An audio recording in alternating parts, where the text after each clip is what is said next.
Originario de Sudamérica, el llamado pez diablo o bagre armado es una de las especies que más abunda en los ríos y lagunas de Tabasco, pero no por distribución natural, sino porque fueron introducidos por el hombre. En realidad, no podemos decir que es una especie representativa del estado, por el contrario, actualmente es considerado una plaga que necesita ser combatida. Las precipitaciones, así como las inundaciones ocurridas a lo largo de la historia de nuestra entidad, han propiciado el factor ideal para su dispersión. Este pez también se encuentra en varias partes de México y el mundo. Habitan en la cuenca del Amazonas, en Panamá, Costa Rica, hasta Uruguay. Son algo intimidantes tanto por su apariencia como por su nombre. Cuentan con diversas características que lo convierten en una especie muy resistente y amenazante. Tienen una coraza que los protege de los depredadores. Tienen hábitos reproductivos muy resistentes y su alimentación es poco exigente. El acelerado crecimiento de este pez en las zonas donde no pertenece ha provocado un desequilibrio grave en los ecosistemas acuáticos, ya que es una especie invasora. Han provocado la disminución en el tamaño de las poblaciones de peces nativos.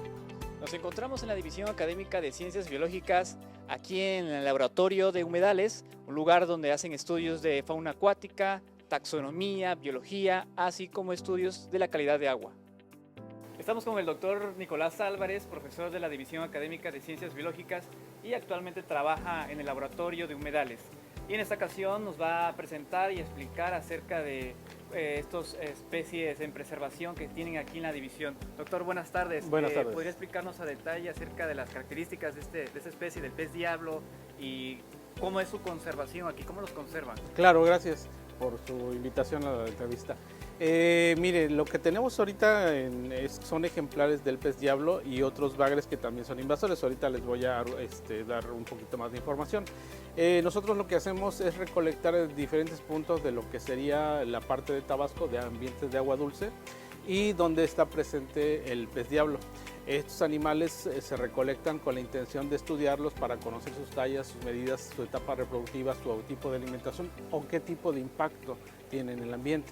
Lo que se hace en estos animales es fijarlos en soluciones de formol y alcohol para poder preservarlos y tenerlos aquí en el laboratorio por largos periodos para poder hacer sus estudios. Entonces, esos que está viendo aquí son ejemplares preservados de diferentes lagunas o ríos que están aquí a los alrededores de Villahermosa. ¿Cómo se puede identificar el pez diablo? ¿Se divide en especies o cómo es? Sí, fíjate que la pregunta que haces es muy importante porque generalmente se llega a confundir con otras especies. Como es una especie sudamericana, muchas de sus familias, géneros, las mismas especies son confundidas.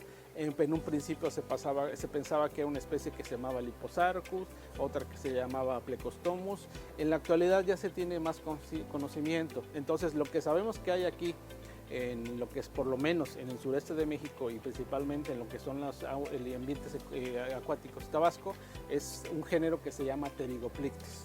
Digo a nivel género porque como estos animales han tenido un manejo muy inadecuado en cuestión de cómo los cultivan o cómo fueron traídos de otras partes, entonces se han llegado a tener problemas en la identificación. Doctor, ¿y cuál es la historia del pez diablo? ¿De dónde viene? ¿Cómo se introduce de aquí al menos aquí en el Tabasco y si hay en otras áreas, en otras zonas, en otros lugares? Okay. La historia del pez diablo es como la historia de muchas especies de ornato.